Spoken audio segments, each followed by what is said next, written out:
আল্লাহ রাব্বুল আলামিন কোরআনুল কারীমের ভিতরে ঘোষণা করেছেন, ওয়া ইদ ফারাকনা বিকুমুল বাহরা ফাআনজাইনাকুম ওয়া আগরাকনা আলা ফিরআউন। যখন আমি সাগরকে দুই ভাগ করে দিয়েছিলাম, কে করে দিয়েছেন? কোরআন বলছে যে মুসা আলাইহিস সালাম করে নাই, মুসা আলাইহিস সালামের লাঠি করে নাই। মুসা আলাইহিস সালামকে শুধু উসিলা করতে, লাঠিকে আঘাত করতে বলেছেন, লাঠি মারলেন, সাথে সাথে আল্লাহ বললেন, হে সাগরের পানি, ও বাহরে কালজুমের পানি, আমি আল্লাহর হুকুমে তুমি দুই ভাগ হয়ে যাও। যেরকম সুবহানাল্লাহ। মুসা আলাইহিস সালামের দলের লোকেরা সব খুব আনন্দে মজা করে মোহাব্বত করে পার হয়ে গেল, সবাই বেঁচে গেল। বলেন সুবহানাল্লাহ। ফেরাউন এসে হাজির হয়ে গেল। ফেরাউন এবার বলছে, আমি একটা তোমাদের উদ্দেশ্যে ভাষণ দিতে চাই। ফেরাউন বলছে জাতিকে, বলছে তোমরা আমাকে চিনো নাই, আমাকে বাহারে কালজুমের পানি চিনেছে, দেখছো আমি আসার আগে আগে রাস্তা হয়ে গেছে। নাউজুবিল্লাহ। ফেরাউন কি বলছে? তোমরা আমাকে চিনতে পারো না, আমি আসার আগে আগে সাগরের মাঝখানে রাস্তা হয়ে গেছে, দেখো পানি পর্যন্ত আমাকে ভয় করে। কে বলতেছে কথা? আল্লাহ বলছে, এগুলো তোমার জন্য করেছি, আসো, একটু পরে দেখা যাবে। আল্লাহ রাব্বুল আলামিন তাফসীরের ভিতরে এসেছে, ফেরাউন যেই ঘোড়ার উপর উঠল, ওই ঘোড়াকে যখন নামাই দিতে চাইল, নামতে চায় না। তাফসীরের মধ্যে এসেছে হযরতে জিবরিল ফেরেশতা এসে ওই ফেরাউনের ঘোড়ার লাগাম ধরে টেনে সাগরের মাঝখানে নিয়ে গেল। বলুন সুবহানাল্লাহ। যেতে যেতে যখন মাঝখানে গেল, আল্লাহ রাব্বুল আলামিন বলেন, হে পানি আর দেরি করো না, ওয়া আগরাকনা আলা ফিরআউনা ওয়া আনতুম তানজুরুন। মাঝখানে যখন গেল, এমন ভাবে চাপ দিল পানি, তার সমস্ত সৈন্যবাহিনী পানির মাঝখানে গিয়ে হাবুডাবু খেয়ে ফেরাউন যখন এদিক ওদিক করছে। তাফসীরে এসেছে ফেরাউন ওই পানি দেখে এবং গোলার পানি যখন তার গালের ভিতর ঢুকে যাচ্ছে, এই সময়ে মনে মনে ভয় এসে গেল। তখন সে ঘোষণা দিতে লাগলো, মানে ঈমান আনার জন্য একটু চেষ্টা করবে না করবে, এমন অবস্থায় আল্লাহ বললেন, জিবরিল, এই জিবরিল এই বিয়াদব মৃত্যুর আগে আর ঈমান আনার তো সুযোগ নাই, তার গালের ভিতরে দরজার তলা থেকে কিছু কাদামাটি নিয়ে ঢুকাই দাও। আল্লাহু আকবার। কাদামাটি নিয়ে ঢুকাই দিল, আর ঈমান আনতে পারে নাই, সে তো বেঈমান হয়ে মারা গেল। যেই ফেরাউনের লাশ আজ পর্যন্ত অক্ষত কেন? আল্লাহর হাবিব মানবতার নবী বিশ্ব নবী ঘোষণা করেছেন, খালিফুল ইয়াহুদা ওয়াল মুশরিকিন, খালিফুল ইয়াহুদা ওয়াল মুশরিকিন। উম্মত, তোমরা চুল রাখার ক্ষেত্রে মডেল হিসাবে, গাইড হিসাবে, আদর্শ হিসাবে আমার বিশ্বনবী যেভাবে চুল রেখেছেন সেভাবে চুল রাখো।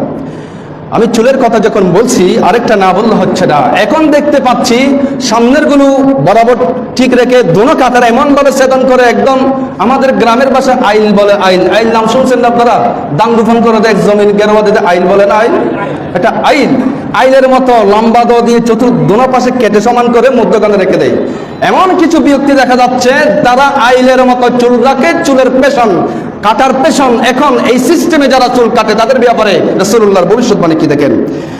আল্লাহর হাবিব মানবতার নবী বিশ্ব নবী ঘোষণা করেছেন, যারা আল্লাহর নবীর আদর্শ বাদ দিয়া, রাসূলুল্লাহর সুন্নাত বাদ দিয়া মুসলিম ঘরে জন্মগ্রহণ করে মুসলমানদের পরিচয় দিয়ে জীবন কাটাবে, কিন্তু বাস্তব ক্ষেত্রে রাসূলুল্লাহর আদর্শ মানে না।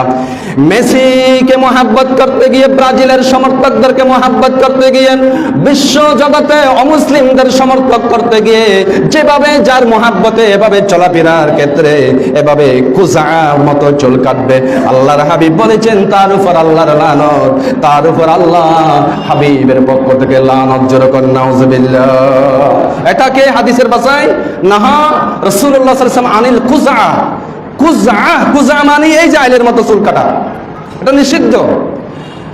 এই জন্য আল্লাহর হাবিব বলেছেন, উম্মত, দুই প্রকার চোখ জাহান্নামে যাবে না। নাম্বার 1 হলো যেই চোখ সারা রাত আল্লাহর দ্বীনের জন্য পাহারা দেবে, আল্লাহর জন্য রাসূলের জন্য পাহারা দিয়ে ঘুমাইতে পারে না। আল্লাহর হাবিব বলেছেন ওই চোখ, আল্লাহর হাবিব কিয়ামতের ময়দানে তাদের ব্যাপারে বলেছেন ওই চোখ আল্লাহর জাহান্নামে যাবে না, ওই চোখ জান্নাতবাসী হয়ে যাবে। আর যেই চোখ এভাবে খোদাদ্রোহী নাফরমানদের কাজকর্ম দেখে দেখে রাত কাটিয়ে দেবে, এই যে দুই চোখ দিয়ে রাত একটাই আপনি বসে আছেন, দুইটাই বসে আছেন, তিনটা চারটা এভাবে সারা রাত ঘুমায় নাই, শুধুমাত্র মুসলিমদের খেলাকে সাপোর্ট দেওয়ার জন্য। মুসলিমের নামদারি ও মুসলমান, যে মুসলমান রাসূলুল্লাহর উম্মত সে যে এমন কাজে জড়িত হবে, ওই চোখের জন্য জাহান্নাম অপেক্ষা করতেছে। নাউজুবিল্লাহ বলুন। দরিয়া না, এটা বাহারে কালজুম। বাহারে কালজুমে আল্লাহ পাক মুক্তি দান করলেন, আর ফেরাউনের মতো নাফরমানকে পানির মাঝখানে ডুবিয়ে শেষ করে দিলেন। যেই দিন ছিল সেই দিনটা হচ্ছে মুহররমের 10 তারিখ। জোরে বলেন সুবহান। আল্লাহর নবী মুসা আলাইহিস সালাম প্রায় 80,000 বনী ইসরাঈলদেরকে নিয়ে চলে যাচ্ছেন। যেতে যেতে ফেরাউন তাদেরকে দাওয়া করে নিয়ে যাচ্ছে। হযরতে মুসা আলাইহিস সালাম তার 80,000 সৈন্য নিয়ে যাচ্ছেন। যেতে যেতে যেতে যেতে সামনে দরিয়া পড়ে গেল, সামনে বাহারে কালজুম পড়ে গেল। এভাবে ডান দিকে পাহাড়, বাম দিকে পাহাড়, পিছনে শত্রু। এখন কি করা যাবে? মুসা আলাইহিস সালামের কওমেরা বলল, হুজুর, ও আল্লাহর নবী মুসা, আমরা ঈমান এনেছি বাঁচার জন্য, মুক্তি পাওয়ার জন্য। হুজুর, এখন তো মরতে হবে। মুসা, এখন তো মৃত্যুবরণ করতে হবে। আমরা ঈমান এনেছি মুক্তি পাওয়ার জন্য, এখন কি করা যাবে? আল্লাহর নবী মুসা আলাইহিস সালাম বললেন, হে বনী ইসরাঈল, ভয় করো না, লা তাখাফুহুম, তোমরা তাদেরকে ভয় করো না, তোমরা তাদের কোনো ভয়কে এভাবে মনে টেনশন করবে না, চিন্তা করো না, ফিকির করো না। ডানে দেখেছো, বামে দেখেছো, সামনে দেখেছো, পিছনে দেখেছো, একবার করে তাকাও উপরের দিকে।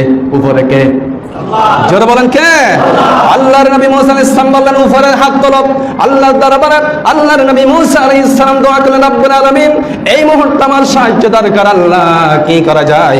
এই বলে তখন আল্লাহ পাক বলেন, মুসা রে, তোমাকে মাঠে নেমে দিয়ে আমি আল্লাহ তো বসে থাকবো না। মুসা, তোমার কি প্রয়োজন বলো? মুসা আলাইহিস সালাম বলেন, রব্বুল আলামিন, এই মুহূর্তে আমার সাহায্য দরকার। আল্লাহ পাক বলেন, হে মুসা, তোমার লাঠি কোথায়?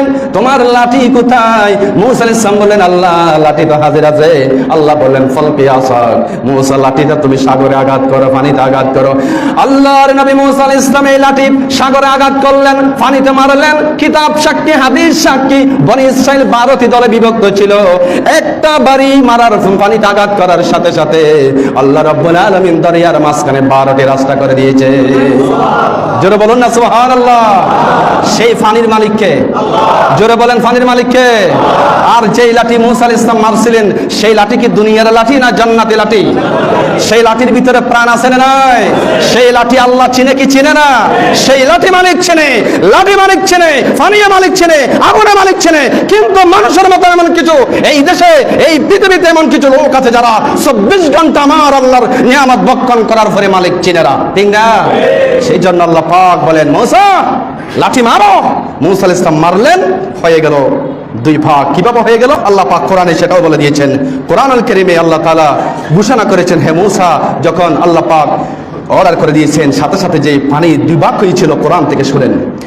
আল্লাহ রাব্বুল আলামিন কোরআনুল কারীমের ভিতরে ঘোষণা করেছেন, ওয়া ইদ ফারাকনা বিকুমুল বাহরা ফাআনজাইনাকুম ওয়া আগরাকনা আলা ফিরআউন। যখন আমি সাগরকে 2 ভাগ করে দিয়েছিলাম, কে করে দিয়েছেন? কোরআন বলছে যে মুসা আলাইহিস সালাম করে নাই, মুসা আলাইহিস সালামের লাঠি করে নাই। মুসা আলাইহিস সালামকে শুধু উসিলা করতে, লাঠি আঘাত করতে বলেছেন, লাঠি মারলেন, সাথে সাথে আল্লাহ বললেন, হে সাগরের পানি, ও বাহারে কালজুমের পানি, আমি আল্লাহর হুকুমে তুমি 2 ভাগ হয়ে যাও। যেরকম সুবহানাল্লাহ। মুসা আলাইহিস সালামের দলের লোকেরা সব খুব আনন্দে মজা করে মোহাব্বত করে পার হয়ে গেল, সবাই বেঁচে গেল। বলেন সুবহানাল্লাহ। ফেরাউন এসে হাজির হয়ে গেল। ফেরাউন এবার বলছে, আমি একটা তোমাদের উদ্দেশ্যে ভাষণ দিতে চাই। ফেরাউন বলছে জাতিকে, বলছে, তোমরা আমাকে চিনো নাই, আমাকে বাহারে কালজুমের পানি চিনেছে, দেখছো আমি আসার আগে আগে রাস্তা হয়ে গেছে। নাউজুবিল্লাহ।